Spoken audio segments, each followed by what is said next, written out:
It's Tuesday, June 7th, 2016. I'm Rym. I'm Scott. And this is Geek Nights. Tonight, the grind.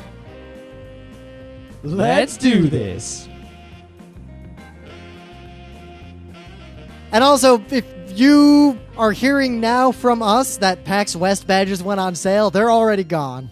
I mean, the thing is, this obviously every time they go on sale, you have the same discussion on Twitter that you have every time they go on sale, right? Yup. In fact, I almost want a catalog if the same people make the same arguments year after year. I think they do. It seems like they do. Anyway, but yeah, just to reiterate what we say every year. Number one, there's an article where they interviewed Robert Koo and said everything that we always say. I will link to it. It's on GeekWire because it literally, today, everyone who tweeted at me and it was like, why don't they just X? Like, there is literally an answer in this article where Robert Koo is like, listen, we thought about that. Here's why it doesn't work. And the main thing I want to address, though, is that some people were scoffing or laughing at me for saying that I would quit my job to get PAX tickets and go to PAX. If my job said, sorry, we're not giving you vacation time for PAX, or if the PAX tickets went on sale during a meeting and I walked out and then they got mad at me, I just give them the finger. It's like, people are doubting me, but it's like, no, what is the point? It's like, I don't want to go to work. The reason I go to work is so that I can do things like PAX. If you tell me I can't go to PAX, there's no reason for me to be at work. That's the reason I'm there. So if you tell me I can't go, I'm going to quit the job first. Now, at the same time, it is at least fair to, as some of the criticism pointed out, to at least acknowledge that is the privilege of the fact that we're wealthy tech guys. If you can't go to PAX, period, if you don't have this privilege. PAX is expensive. Even if there are plenty of PAX tickets and no one wanted them, you just get them. So, guys, here's the secret. For 2 tickets for 4 days for me, right, costs like $300, plus hotel nights for 4 days. It's $200 a night for just a one-bed hotel room. Plus get to Seattle, right? So this is already a multi-$1,000 endeavor just to go. So if you can afford to go to PAX in the first place, then you're already a very privileged individual, and that's not really an issue. In fact, we talked about that at length because it's actually a kind of rough topic for people. Remember that Why No One Will Game With You panel? Like, we talked a little bit about how there's a lot of games, like high-end PC gaming,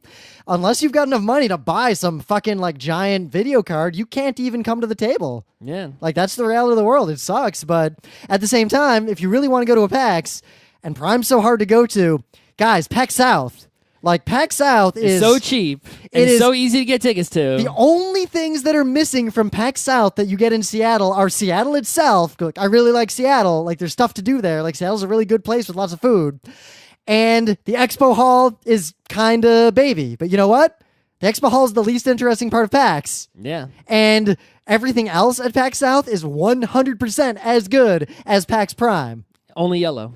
Yeah, the tabletop is actually better than PAX Prime because you can actually get a seat. Mm-hmm. It takes a couple days for the badges to sell out, so you can just No, I don't think they sold out at all. They're on sale now. I think Friday and Saturday.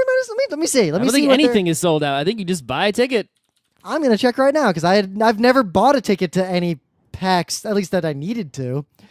Yeah, you can totally just buy badges. You can just buy one whenever. The demand is way lower than the supply. So guys, PAX South 2017, go buy a badge now. It's in the end of January. It's a PAX. Even if you live in, say, Portland, Oregon, right, where you could drive to Seattle maybe and cheaply, you're going to have to pay to park your car and the hotel. It will literally be cheaper for you to go to PAX South. It might be more expensive to go to PAX South from Portland, because I tried to go to Portland after PAX to lecture that other thing. I tried to think of the place that was closest to Seattle, but you still needed a hotel room. But seriously, we live in New York City. It is cheaper for us to go to PAX South in San Antonio, fucking Texas, than it is to go to PAX East in Boston. Yep. They are very close to each other in terms of actual total cost. Just go. That is terrifying, but PAX South is the secret. Especially all you people with the sour grapes about not getting tickets to Prime. Just go south. No one got tickets to Prime. No one. Yeah, no one. Not all the thousands of people that are going to be there. No, because there's PAX West. There is no PAX Prime. All right, whatever. No one gives a shit. But here's the other secret, and I'm not going to put this in the text, even though it's common public knowledge. I feel like I'll always reward people who pay attention a little bit. Guys, if you really, really want to go to PAX, and for some reason, it literally is a many $100 markup to buy a badge from the few scalpers who have them, buy a badge to PAX Dev. it's only $400, and if you're a student at a university, it's like $250. And if you buy a badge to PAX Dev, you have the right to buy a 4-day pass to PAX Prime, even if it's sold out. Right, because they basically allocate a PAX Prime badge per PAX Dev badge. Of course, you need a legit reason to go to PAX Dev. Yeah, no, if you're a student, if you have any interest in making games, you can go. I mean, I've gone to all but one of the PAX Devs. They're really, really fun. Like, I like going.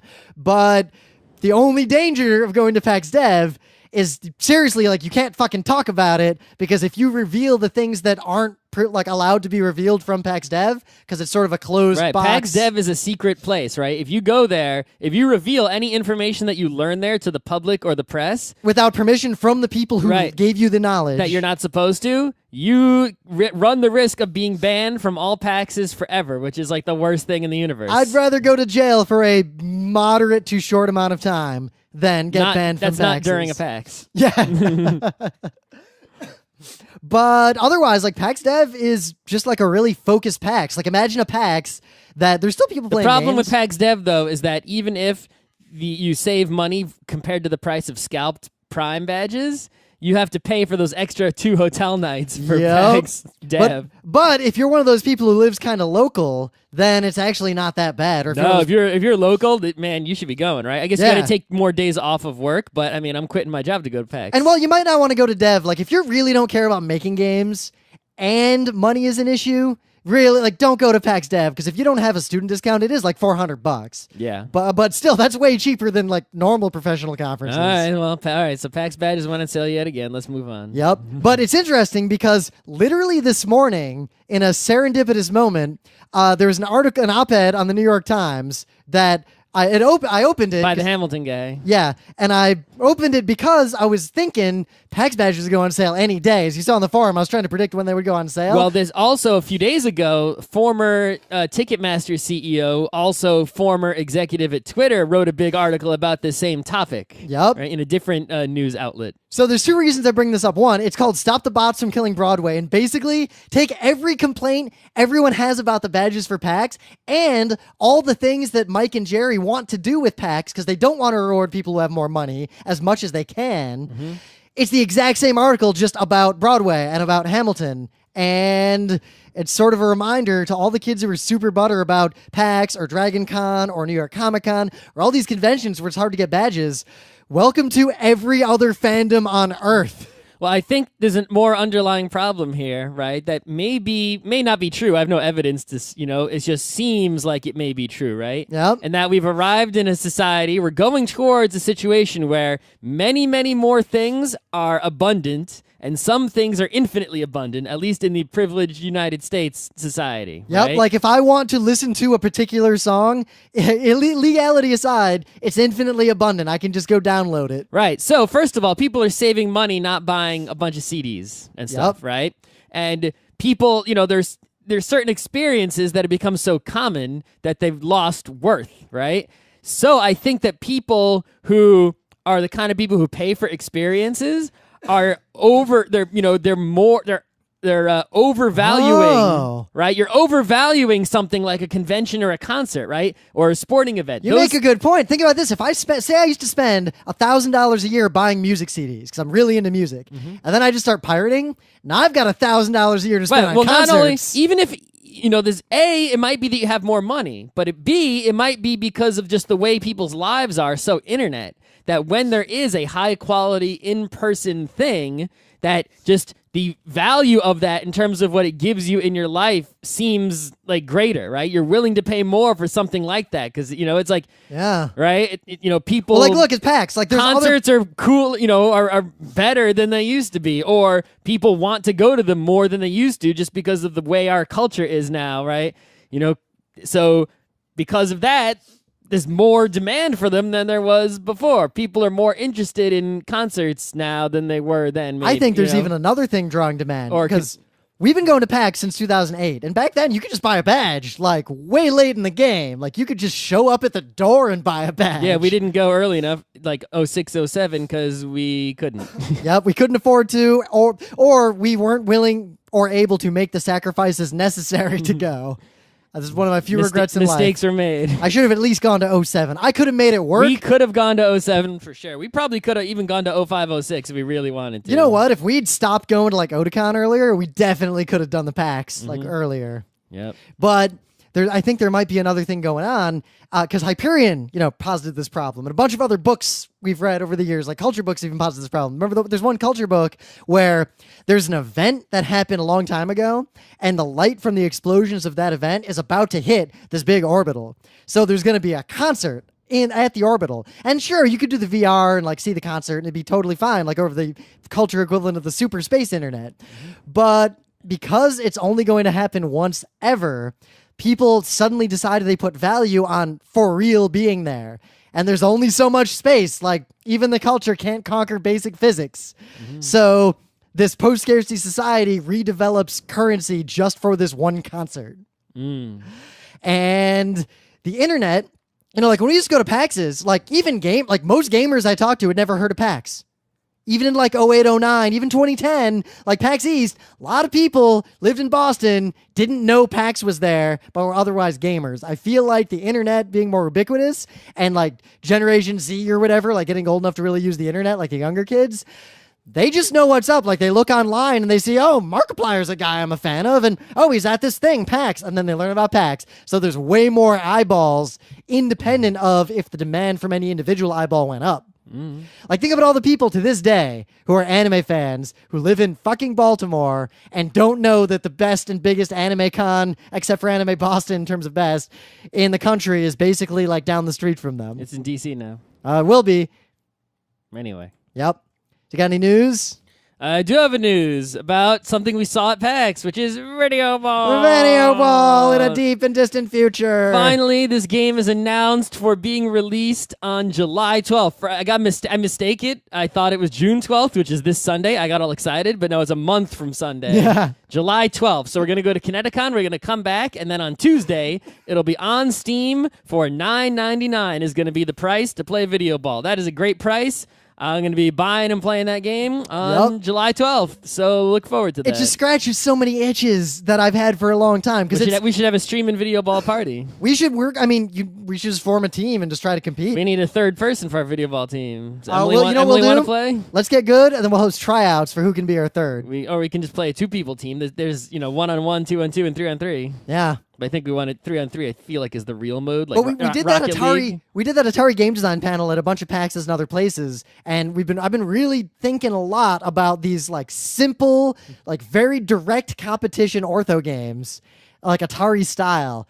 And I feel like that genre really needs a huge renaissance, which is starting to get. Like, Videoball is one of many games Shapes in this and Beats genre. still isn't even out yet. It's like, I come know. on, dude, release that. Yeah, I mean, it's interesting how, Kraken. like, I don't pay attention to certain games, but there's these specific games, Shapes and Beats and Videoball, that every PAX, I see in the expo hall. Valhalla is coming out very, very, very soon. Like, days away. This is the cyberpunk anime bartender simulation visual novel type game. Yup. Oh my god. But these games, I see them every year, every PAX, and I walk by and I go up to these people and I'm like, dude, just give me the game. I don't even care if it's done. Just, I'll give you money. How much money do you want? I already pre-ordered Valhalla. Yeah.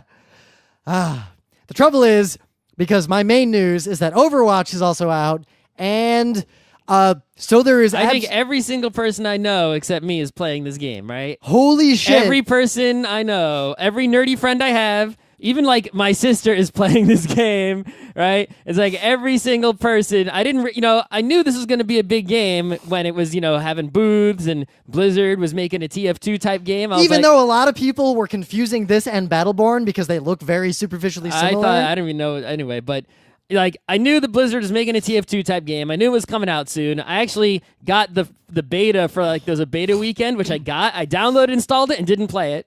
And then like I knew it was gonna be a hit because it's a Blizzard game, but it is the biggest hit I've ever seen. Like, so even when TF2 came out, it wasn't like everyone was. This is literally, I do not know any nerds who are not playing this. So it's interesting because except me. Team Fortress 2 was supposed to be the successor to, Team Fortress. The throne of Team Fortress Classic, Weapons Factory, Mega TF, like that kind of game. Real game. Team Fortress 2 was supposed to be like the modern version of that, and it was, except you go back and listen to our show about it, it was kind of baby mode. It actually wasn't that fun unless you, like, even if you got really good, the game was just not fun anymore. Yeah, they put all the effort on the aesthetics and pretty much got the best aesthetics in a shooter ever, but sacrificed the actual game. And then they went down Hat Road. But it wasn't just Hat Road, it was game affecting hats. Right. Before Hat Road, it was bad, but then once the Hat Road, that was like the last nail in the coffin. And I remember this rush where everyone got really into it, partly because I'd been talking up this game for as long as it was possibly in development. Remember that site, TF2, like Rim Waits? Yep. Every event in history, Rim Waits. Yep. So it finally came out, and it just was deeply unsatisfying and had all these problems, and within about a month, I was just done with it. Like, I just didn't care anymore. Yeah, so Overwatch seems to be significantly more skill-based. I mean, it doesn't seem like it's at the level of, like, actual Super Quake, but... Well, actually, it's pretty close. So here's my... Are you flying around, like, ridiculously fast? Yeah. It was, Quake 1 fast? Quake 2 fast? It's about as fast as Quake 2. Really? Yeah, not all characters. How are all these people playing it? Aren't they just like... Most people are fucking awful at it. Aren't they just like dying instantly to people who are like going so fast they can't hit them? The beauty then is headshotted by people instantly? So many people are playing. And it's 6-on-6.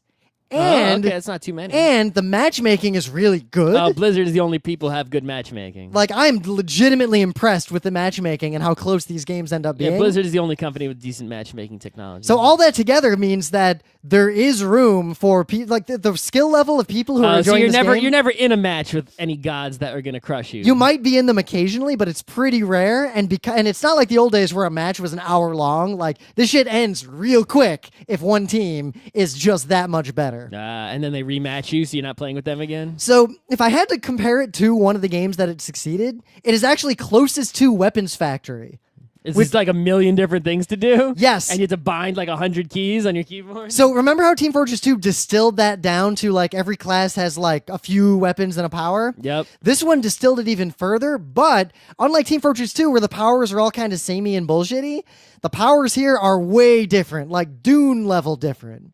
So in Mega TF... So it's like MOBA where you have your 4 powers? Yep. So here's an example. In old Weapons Factory, which was the height of that genre, Weapons Factory for Quake 2, Weapons Factory for Quake 3 was slow and kind of crappy, and like people went back to Quake 2. What? No, the only Weapons Factory is the Quake 2 one. There's no other. There was There's a no Quake other 3 Weapons Factory. Well, there was the Quake 3... Do you have a grappling hook? The Quake 3 Weapons Factory was made by the same people who made the fourth supposed Indiana Jones movie and all those Terminator movies after the second one. And I think they tried to make some Matrix movies, but they didn't let them. It's really a shame that those guys all died. Anyway, so in Weapons Factory, here's some of the classes, and then I'll compare them to Overwatch classes. There was the Gunner. The Gunner was super slow. Yeah, didn't he have like the crazy like minigun that like... Yep. Now the Gunner was a woman. Like the models are all way different. It was this big buff woman. She had a chain gun. Well, she had 3 chain guns, because this game you had like 8 different weapons. Right, Weapons Factory, right. So, different ammo in each one, Yep, right? so one chain gun is you can run at normal speed, and it's the normal chain gun. One chain gun did twice as much damage, but you're real slow, and it also made a bunch of like lens flare-y effects so people would like see where you were. And then one of them was crazy, ridiculous bullshit strong, but you couldn't move while you were firing it. That class also had a pod you could stick on a wall. And when you stuck it there, it shot out a laser as far as it could and just sat there. If anyone touched that laser, instant death. And that laser disappeared after like 30 seconds or so. 30 seconds is a long time. Yeah. But then there were other things, but 2 like widely disparate powers. So there's a character in Overwatch called Bastion. He's a robot. He has a regular machine gun when he's running around. One of his powers is shift into now I am just a turret mode. Much like the gun I see. Yep. But his other power is he can heal himself instead of shooting. But you can't shoot while healing yourself. Nope. You have to hide somewhere. But meanwhile, there's another character. Remember that laser? So Symmetra is a character who has like this weird close range weapon. She can leave little turrets around that hit people and slow them down and do increasing damage over time. Like Tribes 2? She can also throw down a teleporter. Okay, that's a TF2 thing. Yeah. So in Weapons Factory, the engineer could build a sentry and a teleporter. In this game, there's one character who can make sentries. And another one who makes teleporters. Yeah. So basically, it's like they took all the core abilities. They made a lot more character choices, right? I mean, when I see well, there's actually fewer character choices than Weapons Factory. Really? When I see pictures of Overwatch, there's like 100 freaking characters. Actually, they're about the same. Compared to like TF2, where there's only like a handful. Yeah, well, TF2 was way limited. Weapons Factory had more. Like Weapons Factory. You think, are they going to keep making more characters like a MOBA until eventually there's a screen with like a million rectangles on it? I don't think so. They have said it's never going to be pay to win. When you play competitive, do you have to like draft characters like nope, a MOBA? You can match. So basically, each team just picks their team. It tells you if you're the attacker or the defender. Does it show you what the other people are picking first? No. Okay. But you can change intra-match. So it's like you can change in the middle of the game. Yeah, so when you're dead, you can just be like, nope, I'm going to be D.Va now. Okay, so like any... Yeah, okay. Yeah. So can you kill yourself on purpose to switch? You might have to go do it in the environment. I don't know if there's a kill jump option. off a Is there? Can you falling damage? Yeah, you can fall in. There's no falling damage, which is more like Quake. But you can just jump off the edge? You can jump off the edges. Okay. The maps have a lot of nooks and crannies and nonsense, and they're real big. Like, basically, it's they're not Tribes big. No, but they're like Weapons Factory big, if not bigger. I mean, they're bigger than Counter-Strike big, Yep. right? Yeah. But like in Weapons Factory, the Marine had like a grappling hook to fly around, rockets, and could leave these little mini sentries. So they took the sentries away, gave that to another character. The rocket character can just fucking fly like crazy, has concussion rockets. You have to rocket jump or just actually fly? So you can Tribes 2 fly, and you have a boost rocket jump that has a cooldown time. And you have a concussion grenade you could also use to rocket jump with if you really wanted to. And you just have rockets. All right, so they do give you a lot of stuff to work with. Yeah, so you have almost the same number of options as Team Fortress 2, but they're all so different and so satisfying to play that it is the closest game to this I can possibly describe is Weapons Factory. This is literally the successor to Weapons Factory for Quake 2, wholly and thoroughly.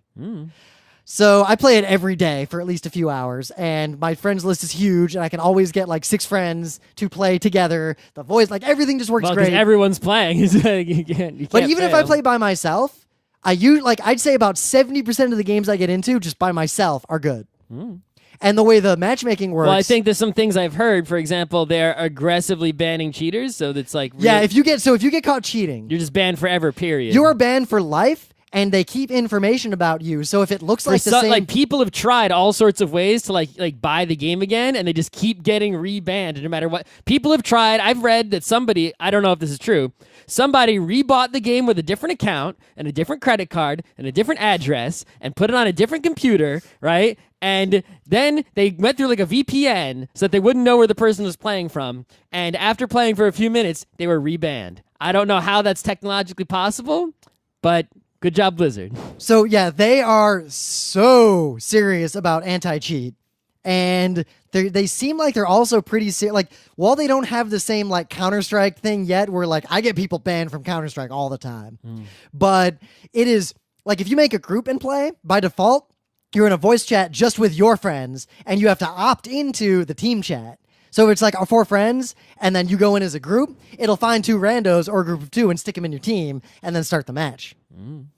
Everything about this game is great, and there is room for people who have never played an FPS before. Yeah, because you're going to get matchmaked with other garbage players, like, everyone who's playing on a even PS4 better. It includes a mode where you can practice against AIs. It includes a mode where you can just walk around the maps and check it out. It includes a mode where there's a special map that has a bunch of enemies doing different things. Like, it's like a giant playground where you can just practice. And it has a tutorial like the original Half-Life 1 tutorial. That literally teaches you how to FPS. How to walk. How to aim. Tracer runs on the screen. It's like, I'm going to run over to the right now. Watch me. You're not looking at me. Look at me. Use your mouse and look at me. This game is so good. Now, it's good because people who don't have... Like, I have this history with games like Weapons Factory where I was kind of obsessed with them, and this is what Team Fortress 2 was supposed to be for me. So I'm like, prime. This is like... It's like if someone made a new Advance Wars. Rym just starts playing this game. But people who have never played FPSs before are getting into this game equally strongly. That says a lot. This game is possibly the best FPS in this genre since Weapons Factory for Quake 2. Well, there have been a lot of competition, really. Well, also the people who made it. Also, Tribes 2. The people who made it said straight up games like Action Quake 2 were their like primary inspiration. Sure. Like they know what's up. Yeah, I mean, anyone who's making an FPS knows about these games, right? But yet somehow the Team Fortress 2 people because they missed don't the mark so they don't hard. follow up on what they know, right? Is they think they're smarter than the old good stuff. It's like, no, all you had to literally do is take Action Quake 2 and change the graphics to make them modern. You didn't have to do anything else. But yeah, we'll clean it up a little bit. They think they know better. Like in Action Quake 2 or in a Weapons Factory, like you had a lot of options that were just like way inside the Pareto frontier, like not worth using. Yeah. And this game everything is extremely well balanced. Characters are hard counters for each other. And I'm going to play it pretty much right after Scott leaves the apartment. In fact, our friends came out this weekend. They brought their computers so we could LAN party play the game all weekend. And we did. You could have just played from their house. Why? Well, we were LAN party. What's different? Also, it's hard to go a few days without... Oh, the other thing... Even my old-ass computer runs it fine. Like a Surface Pro 4 you runs can play it fine. I mean, Blizzard games running everything. That's how they do, right? It even runs on Mac. But, like, this seems to even run on my laptop. Like, this game runs real you gotta well. turn the graphics down. Yeah, but not as far down as you think. It's kind of like Counter-Strike Go, where they take a lot of shortcuts in the rendering, so it looks great, but they cheat to make sure it'll work on your video card. Yeah.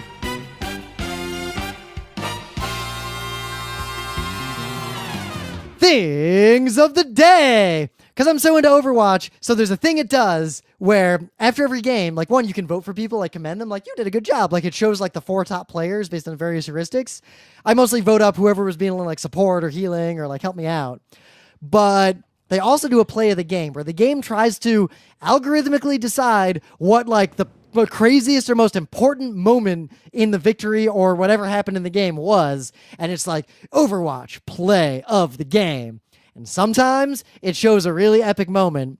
Sometimes it shows me as Trobjorn literally just dying and then I'm laying there dead while my turret kills a bunch of people. Right, so it detected that you got a bunch of kills at that moment, so it thought that was the play of the game, but really it was your turret getting a bunch of kills. And I was just literally laying there dead. And it shows you because you're the one who's doing the killing. And the camera's too dumb. The camera should focus on the people getting killed, not the person doing the killing. Well, we'll see, because the thing is, it also... The camera also should try to get the killer and killee in the same shot. Well, it's even more than that. You don't want to necessarily have it always be whoever did the most killing in a clever way, because sometimes the play of the game is well, it's a kills per in a short burst, right? Oh, it's no, like, not even someone that. got 5 kills within like 10 seconds. But Whoa. sometimes the play of the game That must is be like the play of the game. Someone used their resurrection power, because like the team got wiped, except for the healer, and they like res the whole team on the spot, like at a critical moment, and then everyone's there and they win.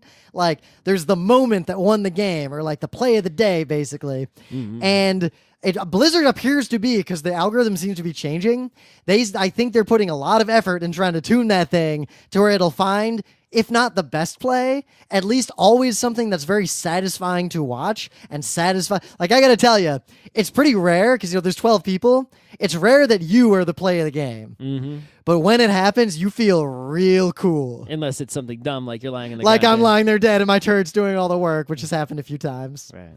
So the other thing that's happened is that people are using the play of the game aesthetic to make wonderful memes. Like there's one guy, the demolition guy, who like throws grenades and things everywhere. His power is this: he basically spins up this Mad Max tire full of explosives and then drives it off to blow up on somebody. So people made an Overwatch play of the game that shows him like ha ha ha, and then it cuts to a real clip of a monster truck tire just like rolling down the highway and then eventually hitting someone. So the meme of an Overwatch player and then a real life event that somehow evokes that player is something that has been thoroughly amusing me of late. So, it's summer, which means also in video game land, the Steam summer sale's coming up soon. You know, get your Gay Ben videos ready. Get some money raining down. But here on Steam, there's actually a game that's on sale right now that you can buy. This game costs you 54 cents because it's usually 99 cents and it's 45% off. And this game is called Summer Sale. Experience Summer Sale without losing money. Well, you lose 54 cents, but yeah, this is a game that simulates the Steam Summer Sale. It's a candy box, but 54 cents? I say award this person for their great humor. It's funny how it took me several seconds when Scott told me to click on the link. I'm looking at it and I'm like, Steam Summer Sale, But is this just the Steam Summer? Like, it took me a minute to realize, oh. Because it's on Steam. Oh. It's a Steam page. It's a Steam game page for a game called Summer Sale. So dog. It's Steam Summer Sale. It's like, oh, okay, what? Took my brain a minute to figure that out, and then it was legit funny. Even after I explained it to you, if you click on the thing in the day link, you still might be like, what? So, in the meta moment, the book club book will be Oryx and Crake by Margaret Atwood. I am plowing through the last Wheel of Time book. Scott, I know everything about that tower now. Tell me all the tower stuff. No. Tell me. No. Just tell me the tower. It's actually real complicated. And how complicated could it be? The snake people, they have powers. It would take me about 20 minutes to actually explain what the deal is. I got time. It's just less time than it take me to read 14 fucking books. It didn't take me long to read those books. Less than 20 minutes? But don't you also want to know about like the dragons? There used to be dragons. What about them? They're dragons. They have wings. They breathe fire. What's up with the taint? Like, what is that? Why taint? Is that voice in Ren's head really Luz Theron? Yeah. Let's just say that a bunch of stuff went down. Isn't he just like inhabited by the spirit of Luz Theron or whatever? It's just the book series. The only way to act like it's literally faster to read the books than to read the wiki. Yeah, but it's not faster than a 20-minute explanation. Yeah, but that would just be to explain the tower. Anyway, I'm going to be done with those books. I'll know everything there is possibly to know, except I'm not going to read. I was at the bookstore and saw a supplementary appendix type. Yeah, so book. I was about to say, I'm not going to read that because I looked into it and there are apparently some inconsistencies if you look at that in addition to the books. And also, I don't care about the actual power ranking of all the Aes Sedai, literally numbered from most powerful to least powerful, literally every single one in the entire series. Okay. There are a lot of them, let us say. Mm-hmm. But yeah, Oryx and Crake, Margaret Atwood. Though with the way the American politics are going, I feel like The Handmaid's Tale might be a more relevant one to read. But we'll do Oryx and Crake because that's what we said we'll do. Okay. Kineticon's coming up. Stay tuned for that. That's actually scarily soon. Yeah. Otherwise, hopefully, we'll see you at PAX Prime. If you're cool. Yeah. And if not, seriously, buy tickets to PAX South. Like, we'll be there. PAX South is great. And you can just buy them now. You can just go and click, and you'll have badges. You can just go click and have a hotel that's like a 1-minute walk away from the convention. It'll be warm. Yeah. So if there's one thing that I complained about a lot, at least up until about a decade ago when I didn't give a shit anymore, is grinding in games. Like, there was a time in my life when I actually think my stupid kid brain enjoyed it. Yep. Like, leveling up in Final Fantasy 1 when I was in elementary school felt like it was a very productive thing. And like, I would really I'm going to fucking get that silver sword. And I'd be walking back and forth, fight like 2 ogres, go to the inn. Pokemon was the turning point for me. Like when I started playing Pokemon, I was like all grinding. I didn't even notice it was a problem. It was just like, wee, this game is amazing. And then before I beat it, I was like, walking back and forth, killing Pokemon. Back and forth, killing Pokemon. And I was like, this sucks. Fuck this. Yep. And that's when I realized. So we started thinking about that because it seems like a really simple topic, but if you really broaden it, what is grinding? Because it actually means very different things depending on the kind of game you're playing. Yeah, there's so many other grinds out there besides most people the JRPG grind. Yeah, most people just think of the RPG grind. Like you do the same thing over and over again, usually mindless tasks in order to, increase numbers in order to do other things, right? Like Fire Emblem. You can be clever and beat the game low level, or just kill a bunch of people and the numbers will be high, and then you don't have to solve the puzzle. You just have the rabbit girl and the night guy just marry each other, and then they single-handedly kill literally fucking everyone in the game. Yeah. Didn't even make anyone have kids because kids are useless in that game. But there's such a wide variety of grinds out there, right? There are grinds of the candy box variety where you just wait. You do literally nothing. It's not like you have to keep fighting bad guys and do random encounters. Like there's the alternate candy box grind where you actually have to keep clicking, but you can click as much as you want. It's even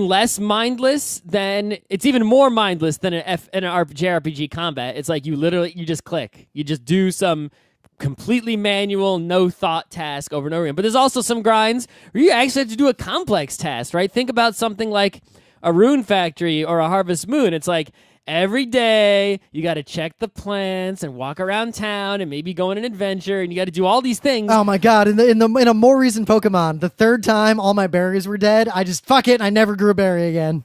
Right. It's like there's so many things you have to do, some of which require like actual thought and like planning out your garden. Like, what are you going to plant where and when? And like, there's actually a lot of stuff to do. But the planning is the only thing that matters. The doing is mindless. Right. But it's like, but then you have to push all these buttons and you have to do it every single day of the game because the game has days, right? It's like there's a complex task and it just takes a long time to do all these things. And that's how you progress is by, sticking to having discipline and keeping doing this thing over and over again. Where most people seem to get really mad or at least start to have opinions about grinding other than just like, why'd you do your stupid grind? And don't shame me in my mindless entertainment is with MMOs. Because at least in a JRPG, like if you like to grind, you just grind. If you don't like to grind, you just cheat and skip it. And who cares? But in an MMO, you have to grind in order to get better, in order to level up. But by you grinding, you now become more powerful than other people, but you had to spend time and effort, or at least so if someone else, for example, pays money to level up instead of spending time. That's not fair. I had to spend time. Yep. Now, if it's a non-competitive, but it's like, did you enjoy what you did? Well, yeah, but then why do you give a fuck about what other people did? Yep, because like Borderlands is even a better example of this. Borderlands is a single-player game or a like local friend or remote friend co-op game, yet if you want to play at the same level as your friends, you literally have to grind just so the numbers are arbitrarily at the same level or it's not fun. And if you choose not to, either the game sucks for you or it sucks for your friends. And when people suggested, why don't you let people just pick their level, the amount of butthurt coming from people who thought that was somehow unfair to them on the internet was ludicrous. Right. So I suspect that overlaps heavily with people who like Ready Player One, but I digress. So why is grinding a thing, right? So here's the deal. Sometimes when you play a game, right? Let's say you go out and you play soccer, right? You play soccer. The more you play soccer, you get better at it, right? Hopefully. There's an edge case I want to talk about. But this varies a lot. This isn't like a guarantee to get better, right? I mean, there's plenty of kids out there playing soccer, like, and they're super into it. And they're not becoming like fucking Ronaldo, right? Even the professionals, they're not, it's like, how many kids out there playing hockey and how many of them are Wayne Gretzky? Like skiing. None of them. Like I ski and I always get better. Emily started skiing after me and she continuously got better at a pretty steady rate. But I've known people who have skied as long as me and basically hit this plateau and literally never got better. Right. People seem to have a limit that they hit to where they can't get better without doing something different. Maybe they need extra help or more learn. They hit, limits where without something extra mixing things up, they can't improve even with more practice. People seem to also get better at different rates. There are two people who start doing the same thing at the same exact time. Like two kids take piano lessons at the same time. And after a week later, they've practiced the same amount, and one of them can play Twinkle Twinkle Little Star, and the other one still can't. Well, Scott, that happened to us in two ways. Like, we both got Street Fighter V. You played it a little more than me, and then a month later... It wasn't the same amount of practice. Yeah, but because I put a little bit less practice in, that just snowballed and I was fucked. And then the opposite, remember when we both bought harmonicas? And then a month later, I was like tooting around. You were like, nuts to this. I didn't practice at all because I had no discipline. Well, because I didn't want to do it, so I didn't enjoy doing it. And then you got mesmerized by that cool guy with this video. At least it was only $5 or whatever it cost. Anyway, right. So when you're playing a video game, right? Say like Street Fighter, right? If you want to get better at Street Fighter, Guile doesn't level up. You have to level up. It's the same as playing soccer or tennis, right? You have to get better at it. You, the human being, right, has to get better at the game. So some people, based on their skill level, they might not be a person who's good at something like Street Fighter, or because Street Fighter is fucking impenetrable with all this nonsense and no good tutorials. Follow Daryl Surratt on Twitter if you want to see some details of that lately. Right, you just can't get better without learning secret information that even the pros can't answer my fucking questions that I have for them, right, about the game, and shit like that. So, you get frustrated with something like that. When you play, say, a JRPG, it doesn't matter who you are. It doesn't matter what your skill level is, right? As long as you're at this minimum level of competence, which is pretty much any human being who's literate and knows how to use a controller, which is everybody I know pretty much. If you just keep playing, the human being doesn't improve at all, right? But your character in the game, the numbers just fucking go up. It's the illusion of progress. You feel as if you get the same emotional feelings that in satisfaction and gratification you get from actually getting better and achieving mastery at something without actually achieving mastery at anything. It's like practice that's guaranteed to work and guaranteed to always make you better. Oh, I think it was Dave Riley on Fast Karate, but because he was talking about Ready Player One, which is why I referenced it before, and he pointed out that Ready Player One is almost like a celebration of someone who spent their life, like instead of someone who spent their life like getting good at Weapons Factory or tennis, it's someone who spent their life getting good in quotes at grinding out potions in Final Fantasy XI. Mm-hmm. And like that's the kind of person who is into that book because it's the illusion of progress, but actually it's just a candy box in practice. Right. So if you make a game like this, the game will be really satisfying to a lot of people because, you know, they play it, they're doing some kind of thing that is somewhat fun and interesting, but they keep getting rewarded for what they do, like a rat in a Skinner box constantly getting bits of cheese.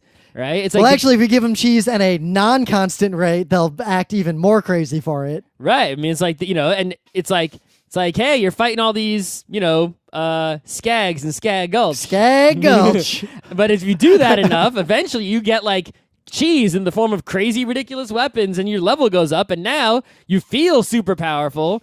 But really, all it means is that Skags changed into a different model in a different part of the map, but you're still doing the same fucking thing. It's just the numbers are bigger and it looks cooler. Now, this is why like doing this as a panel or a show is already sort of complex.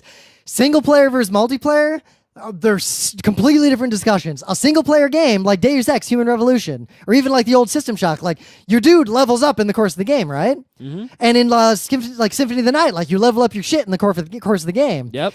In a single-player game, while you are leveling up as a person or else you won't be good at the game, the escalation of the numbers and the powers and the other things adds to that. Like, they complement each other, both to make the game feel very expansive, but also to sort of, like, unlock more abilities as the game goes on. So that sort of grind, like in a single-player game, can be used to make a game more immersive, more effective.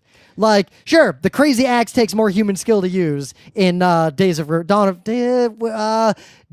Dawn of Sorrow. That one. The crazy axe at the end. But at the same time, leveling up to get that axe, like getting the axe feels really good too. Even though I know I kind of just ground it out, it was like this good balance between grind and satisfaction. And because there's no competitive element, you don't have to do it. Who cares? Mm-hmm.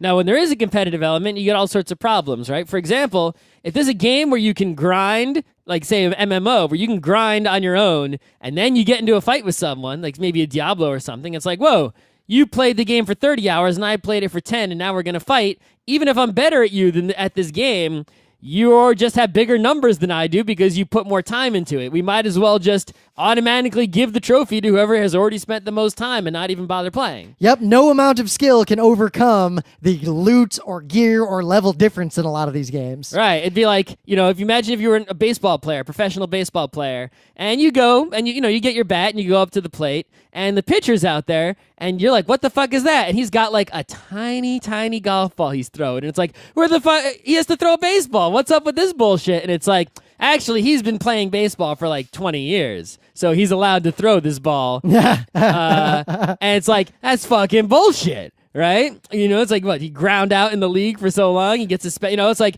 and then when the guy gets up to bat, he's got like this giant metal bat that's got like a rocket on the back of it. It's like, what the fuck is that? He's like, well, actually, he's been in the league for 15 years. So it's Baseball Simulator 1000. Right. I'd watch that. He's allowed to have that, even though the rookie has to have like a tiny stick and has to throw a beach ball. Now it gets even worse, because remember how we just talked about when you're, when you use this mechanic to grind something, it's partly because it either augments or replaces the actual progression of the skill of the human. Mm-hmm. So the human transfers the progression of the character unto themselves. Mm-hmm. So they feel like they accomplished something. So now, if you let someone else skip the grind by paying money, then the player who grounded out themselves feels cheated, even if they have no logical reason to feel cheated, because they feel like their accomplishment was literally just taken from them. Because it's really just truth telling, right? They couldn't handle the truth, which is that you fucking wasted your time. Yep. You spent hours to change numbers in a database that could have been changed with a single line of code. But that's the danger of using character progression to substitute for human progression. The more you use that,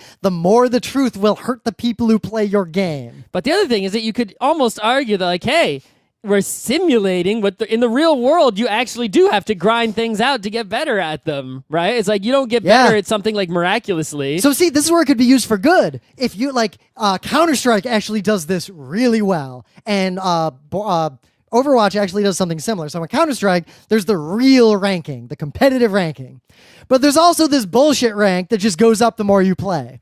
So the fact that there's two ladders there, two like ranks for your character, means that the people who are pros, like they know that the one is just bullshit and they only pay attention to the real one. But everyone else, even like they're playing Counter-Strike and they're getting better at whatever rate their human brain and body get better at. But the game gives them this sort of like separate indicator of you've been playing it a lot, so like you're getting better, like it ranks you up. That causes people who might otherwise get discouraged or quit because they don't recognize their own progress, which is a real problem if you have good matchmaking, because you'll always feel like you're at the exact same skill level forever unless you have some context to show that you're not. Like imagine if matchmaking was perfect. You'd always win 50% of the time forever. You would never feel like you got better at the game unless you could zoom out, watch a video of you playing the game and be like, oh wow, it's Neo versus Neo. Okay. So you could use this mechanic like Counter-Strike does to encourage people to keep playing the game, which will then cause them most of the time to get better, while at the same time have a separate ranking system for the pros that actually matter to them. So there are ways to use this for good, not just for evil. Well, there's other situations where it's like, is it grinding or is it not, right? So look at something like all the MOBAs out there. Whenever you play a MOBA, you got to level up in that MOBA, right? You know, they're always like, everyone starts at level 1 every time the game starts. So it's not an unfair thing where it's like, I've been playing MOBAs for 30 years, I got to start with level 20 guy. It's like everyone starts at level 1, and we level up as we play the MOBA, and then when we start another round, everyone's level 1 again. But see, that's like a versus stateless grind. So it's like a competitive grind. Like, you know what? You know what has the exact same thing? But grinding is it's like who can grind the best. It's like who can grind the fastest. Yep. So so it's again. So there's actually it's actually almost not a grind. It's like you're testing this skill of who can, you know, do these tasks better than other people, and then we're just not going. You know, we're at any time you can like sort of like actually try to fight the other people and see who's better. And there's actually some skills to that too.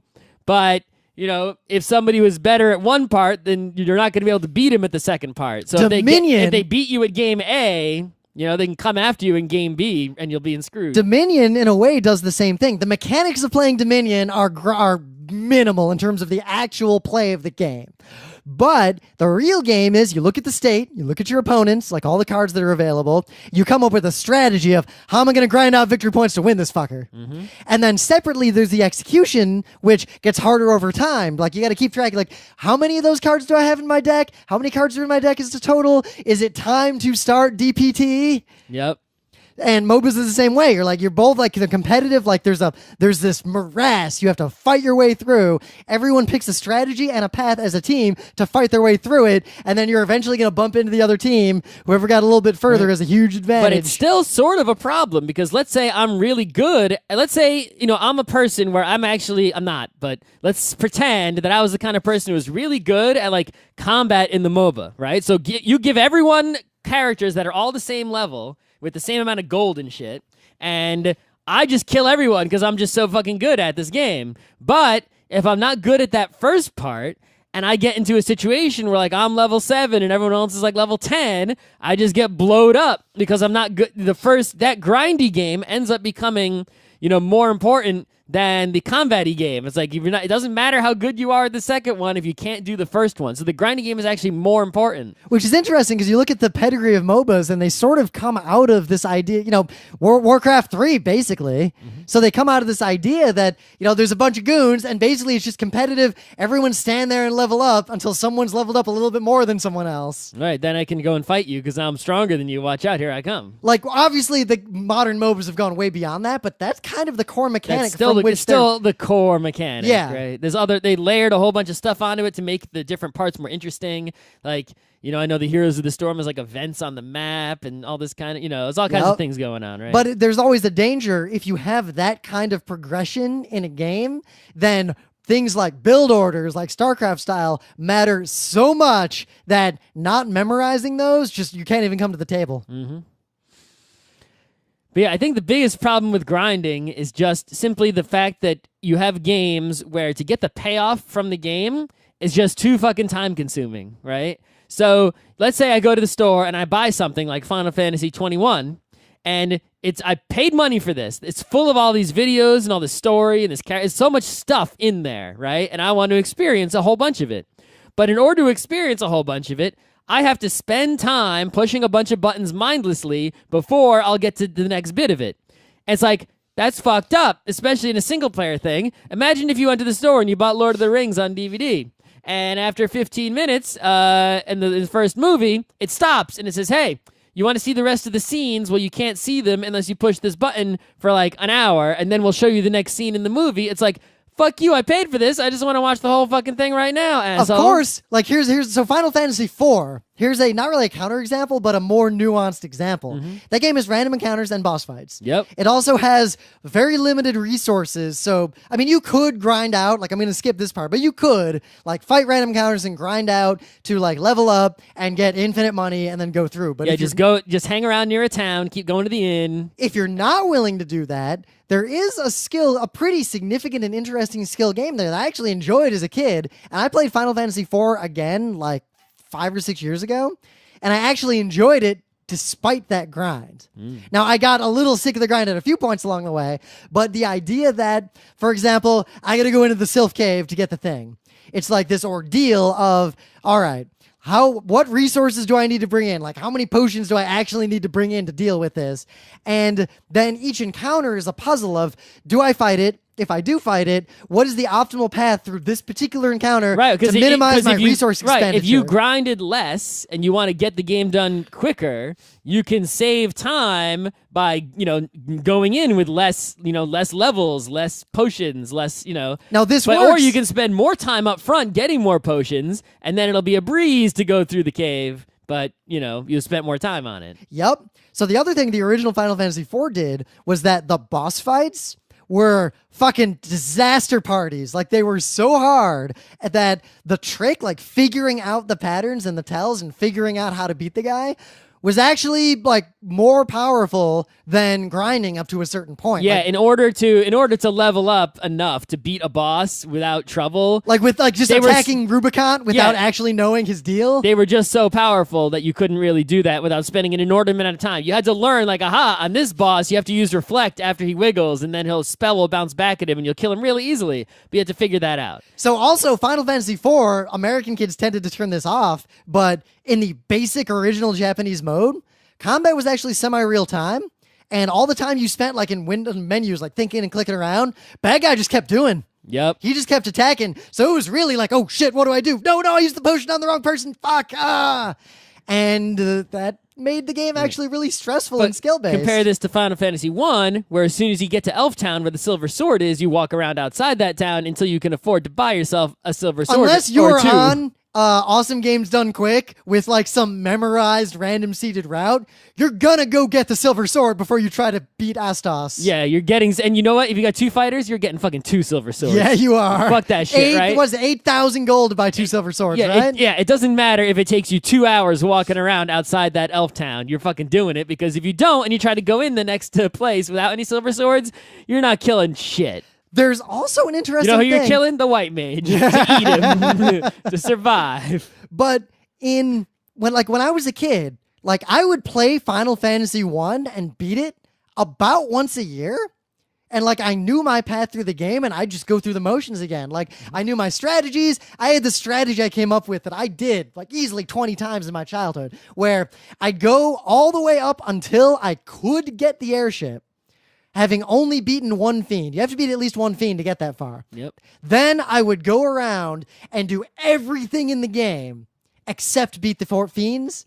Then I'd go back and beat all the fiends. Real easily. Yeah. Because you'd have all the shit. But like, and it was weird because I did similar stuff in Zelda 1, right? So in Zelda 1, there's not grinding in Zelda 1, right? And I could beat Zelda 1 in like maybe under an hour. I don't know what maybe that's could grind out I coins. could beat Zelda 1. I don't know what the world record is, so I might be getting the time way off, but I can beat Zelda 1 very quickly. Like you could grind out multiple coins, times in a day. grind out coins, and then buy the blue ring before you do anything. Right, so that's what I end up doing is like if there is equipment available to me, right, I will go around and get like I'll get bombs, I'll get all the heart containers, I'll get a blue candle, I'll get a blue ring. Like I will get everything I can get before going into dungeons. Yep, as a kid, I would go get that raft. Because I know where you gotta get the raft in Dungeon 3, but I would go into Dungeon 3, get the raft, come out, get the heart container, then go back in and beat the boss. Okay, I didn't go, but it's like I would usually go to Dungeon 2 because Dungeon 2 is so coin rich. Yep. Right? And then I wouldn't do dungeons. I would just get all the free coins that are in the secrets to everybody. Because once you get the coins from level 2, you can buy the blue candle, you can get secret to everybody, then you can get the blue ring, then you can buy bombs, and you can buy everything, right? You're getting bombs from a blue Octorok or a blue Moblin anyway. Even way early, I'd go into the dungeon and get the magic book because while everything else in that dungeon's unbeatable, and when you're the magic book is right there at the front. You just go in and get it. You can sneak in and get it, yeah. And then as soon as you get that wand, that's a white sword. Yeah, I get the white sword. I don't need the wand. I never use the wand really, except for fun. But yeah, but the wand, once you have fire, is a white sword that shoots all the time, basically. Right, but so it's like I get all this stuff before actually going to do the dungeons, and the dungeons are so easy because it's like, dude, I'm in Dungeon 3. I guess what I'm getting at I got here a is blue that ring and a white sword. I somehow, as a kid, just legitimately enjoyed grinding through Final Fantasy 1 once a year. I enjoyed leveling up Pokemons. So you can't even just say I know people who are adults though who enjoy leveling up Pokemons. Yeah. But I'm saying that is a legitimate aspect of gaming that I cannot deal with anymore. Nope. But as a kid, I did deal with, and I know people who still deal with. So it's a part of gaming that can be used for good, for bad, for evil. Like, it is a very nuanced topic. Mm-hmm. So maybe we should do a panel on it. Yeah, just don't waste your time. Yeah. You're only gonna live so long. How much of the limited short life do you have? Do you want to spend pressing A, going fight? Yep. Fight. The one thing I can say. How much time do you want to play Dragon Quest? You're like, kill slime, kill slime, kill slime. The kill time Drakey, in my life kill slime. when I would beat Final Fantasy 1 once a year was like second grade, when my life was a blur of video games and family events, and I don't know what else I did in my entire childhood. I gotta say though, Dragon Quest is the most disappointing because those games are everything is so good about them except for the grinding parts. But the grind is bad. If I could play a Dragon Quest without grinding, that would be the most glorious thing because you could shoot slimes and it's there's so much stuff. It's oh man. What's also interesting though is my favorite AGDQs recently are the Final Fantasy 4 one where It's just Final Fantasy 4 episode. They did a speed run of Final Fantasy 4, no grinding. In case you didn't know, new listeners, Rym's a big Final Fantasy 4 fanboy and always has been. Yeah. Yeah. I was, for whatever reason, that game just really, I guess it was the perfect storm of I was into anime already when Final Fantasy 4 came out, or 2 in the United States. And Final Fantasy 6 is just better, right? I like them both equally, actually, for very different reasons. 6 is just better. I'm not saying 4 is bad. I'm just saying 6 is better. I think I could 4 is probably easily the second best. 4 actually almost has a more the moon. The fact that you go to the moon and the core of the earth. I mean, in Final Fantasy Legend 3, your dad is a stealth bomber. You're not going to compete with the moon. Doesn't. But Final compete Fantasy with Legend 3 wasn't actually a Final Fantasy game. I know it doesn't matter. Your dad is a stealth bomber. Also, Final Fantasy Legend 1, you're in a tower searching for heaven, and remember how you find heaven right away? Yeah, no, that game's good too. Yeah. Legend 2 was a lot like Final Fantasy 6, actually. I wish I could stream those games. It's not easy. Emulator. Yeah, it sucks. But maybe. Maybe I should. I could play those games again. Because while they're grindy, they're also way more puzzly, those games. And they're also shorter. Yeah. And as a kid, I couldn't get past some parts that I had a lot of trouble with. I think my adult brain would just not have trouble with that bit. I beat 1 and 3. I never beat 2. 2 has a lot of fourth wall breaking. There's one moment, because it has a lot more cutscenes than 1 and 3. I never even played 2, I don't think. So at one point, there's this whole plot where your dad ran away. The fantasy trope of your dad's dead and your mom wakes Except you up. Except he's not. He's a stealth bomber. Yeah. Well, in all the regular games, your dad's dead, or both your parents are dead. In Final Fantasy Legend games, your parents aren't actually dead. There's just some bullshit going on with them. Mm-hmm. And in Final Fantasy Legend 2, your mom's like, your father ran away and I don't know. And you keep finding people who look like your dad, but they're not your dad. How do you know and then your eventually you find your dad, and he's kind of a schmuck. Mm-hmm. But there's a scene, like there's a lot of cutscenes where you like come up to a door, and then it like shows you what's going on in that room, and it's like the minor bosses of the game, and they're in there, and they're like making their evil plans, and there's a bunch of chests. And then you're like, oh, fuck, I'm going to fight them. I'm going to open those chests. And then your theme music starts playing. And then the bad guy's like, oh, shit, that's their theme music. They're here. And the three guys literally open the chests. There's badass items in them. They take the items and they just run away. Mm-hmm. And then you come into the empty room like, well, shit. Yeah. Oh, I would be remiss also just not mention Chrono Trigger, right? So in Chrono Trigger, the key there, and a lot of other games do this now also, is that even though you got to grind a bit, right? There's no random encounters. They don't force you into the grind, right? It's like you can grind at your own. You control when you're going to do it and when you're not. It's like, oh, I'm just going to not go bump into that bad guy, and I won't have to fight him right now.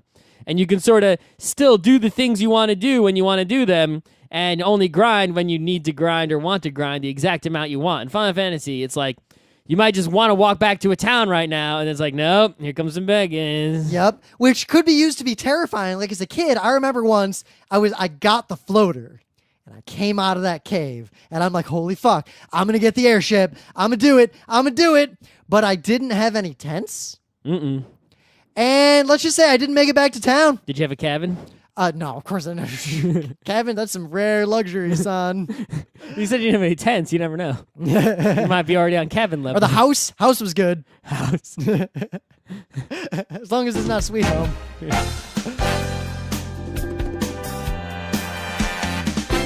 This has been Geek Nights with Rym and Scott. Special thanks to DJ Pretzel for the opening music, Kat Lee for web design, and Brando K for the logos. Be sure to visit our website at frontrowcrew.com for show notes, discussion, news, and more. Remember, Geek Nights is not one, but 4 different shows. Sci-Tech Mondays, Gaming Tuesdays, Anime Comic Wednesdays, and Indiscriminate Thursdays. Geek Nights is distributed under a Creative Commons Attribution 3.0 license. Geek Nights is recorded live with no studio and no audience. But unlike those other late shows, it's actually recorded at night.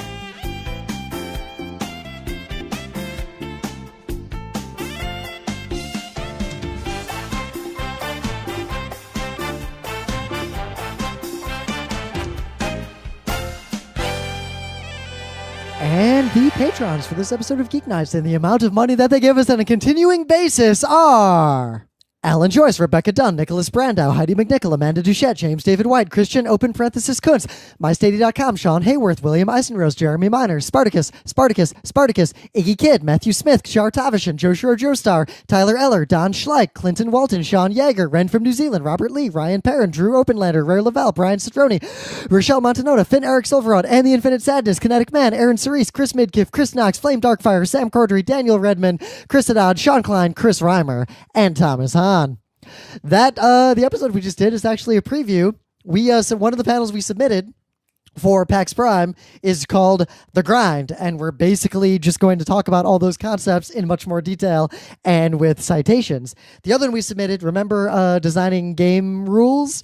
Well, we're sort of rejiggering that panel to focus specifically on writing board game rules. So it's going to be like 60% the same panel, but with more examples. We're going to drop the video game aspect and focus a lot more on the game design aspect. So we'll see which, if either, they schedule for PAX Prime. If somehow they schedule neither and it's the end of an era and we don't get to speak at PAX, then we bought tickets, so we'll be there anyway. So yeah, see you there. And now I leave you with something particularly interesting. And keep track of how long it takes you to realize what's going on here. The theory that energy equals mass times the speed of light. E equals mc squared. Okay, now, if you take that formula, and we think there's a lot of mass, right? Okay, if you collapsed all the mass down into the universe, so there was no space between the mass, do you know how much mass there is in the entire universe? You think you're a lot of mass, right? Yeah. I'm a lot of mass, right? This building is... Okay. Well, the whole universal mass can be consolidated down into the size of a bowling ball. That's all there is in the whole world and the universe. So how much mass are you? Not much. That's right, an infinitesimal amount. So if you took that formula, E equals mc squared, you can almost cross out mass. So the formula ends up being energy equals the speed of light. Okay, and that's why the vision system is so important, because we have lots of photoreceptors that receive light. But when Hahnemann died, the scientist didn't fall in his camp, okay, and the pieces of the puzzle didn't fit well together. So God, in His infinite wisdom, sent him another Einstein called Stephen Hawking. Okay, Stephen Hawking gave us the string theory. And what he discovered is that there are other energetic particles in the universe, and they're shaped like little U's. And what they do is they work by vibration. So our body is so wonderfully designed. We have light receivers, and we have ears, string, vibratory, they pick up vibration. So if you added to that theory, Einstein's theory of relativity, we have E equals mc squared, but mass is crossed out almost, and strings, vibration. But that still doesn't tell us the whole picture, because what is a cell? Right? Okay, so a cell has cell wall, cell membrane, cytoplasm. Is that mass? Not very much, really, right? So what are that? What is that? You can break down the cells into tiny pieces of energy called electrons, protons, neutrons, right? Okay, so the whole body has an infinitesimal amount of mass, but what is the remainder? Energy. So I am energy, you are energy.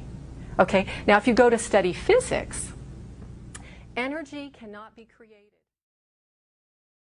The demand is way lower than the supply. So guys, PAX South 2017, go buy a badge now. It's in the end of January. It's a PAX. Even if you live in, say, like Portland, Oregon, right, where you could drive to Seattle maybe and cheaply, you're going to have to pay to park your car and the hotel. It will literally be cheaper for you to go to PAX South. It might be more expensive to go to PAX South from Portland, because I tried to go to Portland after PAX to lecture that other thing. I tried to think of the place that was closest to Seattle, but you still needed a hotel room. But seriously, we live in New York City. It is cheaper for us to go to PAX South in San Antonio, fucking Texas, than it is to go to PAX East in Boston. Yep. Like, they are very close to each other in terms of actual total cost. Just go. That is terrifying, but PAX South is the secret. Especially all you people with the sour grapes about not getting tickets to Prime. Just go south. No one got tickets to Prime. No one. Yeah, no one. Not all the thousands of people that are going to be there. No, because there's PAX West. There is no PAX Prime. All right, whatever. No one gives a shit.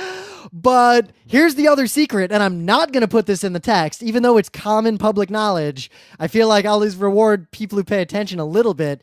Guys, if you really, really want to go to PAX, and for some reason, like, it literally is a many $100 markup to buy a badge from the few scalpers who have them, buy a badge to PAX Dev.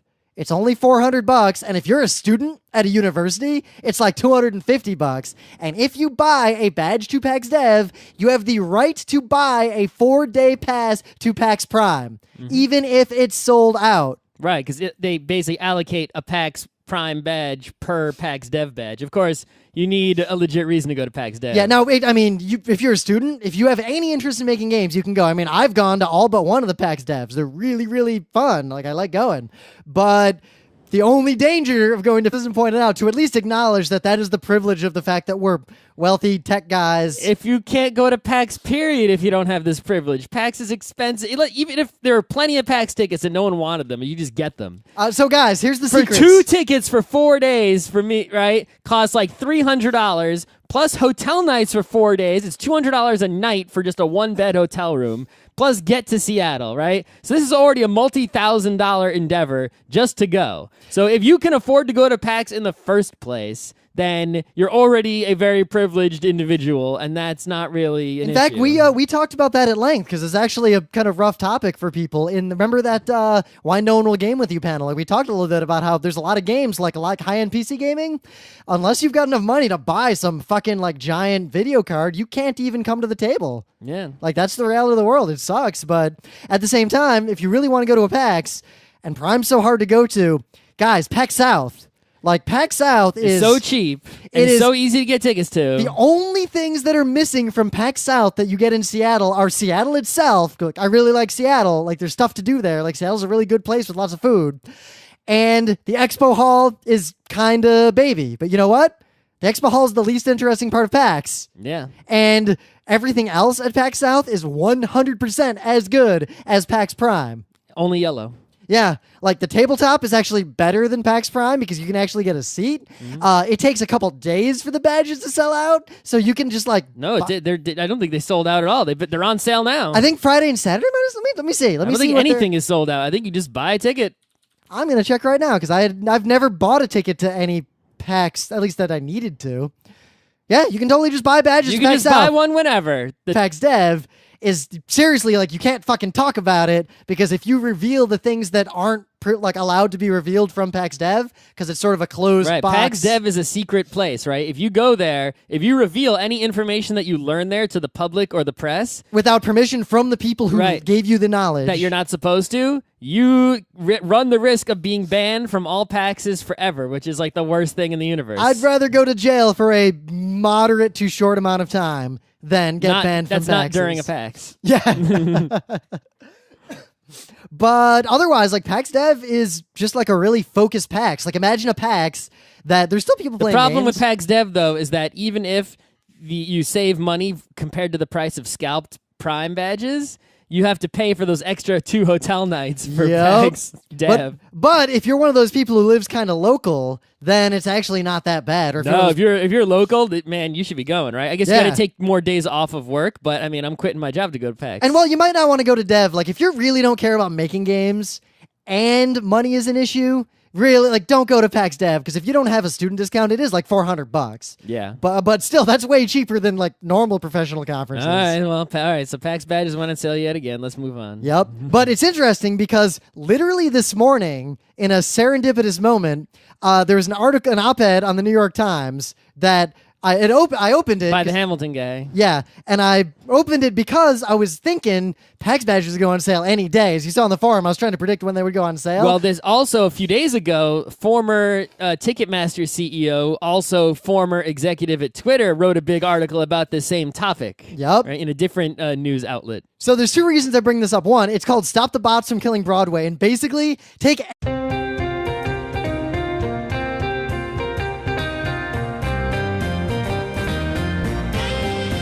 It's Tuesday, June 7th, 2016. I'm Rym. I'm Scott. And this is Geek Nights. Tonight, The Grind. Let's do this. And also, if you are hearing now from us that PAX West badges went on sale, they're already gone. I mean, the thing is, this obviously every time they go on sale, you have the same discussion on Twitter that you have every time they go on sale, right? Yep. In fact, I almost want a catalog if the same people make the same arguments year after year. I think they do.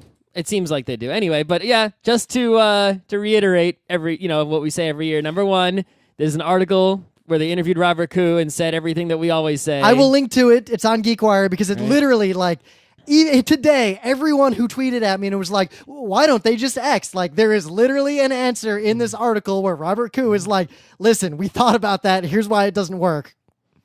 And the main thing I want to address, though, is that some people were scoffing or laughing at me for saying that I would quit my job to get PAX tickets and go to PAX. Like, if my job said, sorry, we're not giving you vacation time for PAX, or if the PAX tickets went on sale during a meeting and I walked out and then they got mad at me, I just give them the finger. It's like, people are doubting me, but it's like, no, what is the point? It's like, I don't want to go to work. The reason I go to work is so that I can do things like PAX. If you tell me I can't go to PAX, there's no reason for me to be at work. That's the reason I'm there. So if you tell me I can't go, I'm going to quit the job first. Now, at the same time, it is at least fair to, as some of the criticism, every complaint everyone has about the badges for PAX and all the things that Mike and Jerry want to do with PAX because they don't want to reward people who have more money as much as they can. It's the exact same article just about Broadway and about Hamilton. And it's sort of a reminder to all the kids who are super butter about PAX or Dragon Con or New York Comic Con or all these conventions where it's hard to get badges. Welcome to every other fandom on Earth. Well, I think there's a more underlying problem here, right? That may not be true. I have no evidence to, it just seems like it may be true, right? Yep. And that we've arrived in a society, we're going towards a situation where many, many more things are abundant and some things are infinitely abundant, at least in the privileged United States society. Yep, right? like if I want to listen to a particular song, legality aside, it's infinitely abundant. I can just go download it. Right. So, first of all, people are saving money not buying a bunch of CDs and stuff, Yep. right? And people, there's certain experiences that have become so common that they've lost worth, right? So, I think that people who are the kind of people who pay for experiences are they're overvaluing, Oh. right? You're overvaluing something like a convention or a concert, right? Or a sporting event. You make a good point. Think about this. If I say I used to spend $1,000 a year buying music CDs because I'm really into music, and then I just start pirating, now I've got $1,000 a year to spend on concerts. Not only, even if, there's A, it might be that you have more money, but B, it might be because of just the way people's lives are so internet, that when there is a high-quality in-person thing, that just the value of that in terms of what it gives you in your life seems like greater, right? You're willing to pay more for something like that because, it's like... Yeah.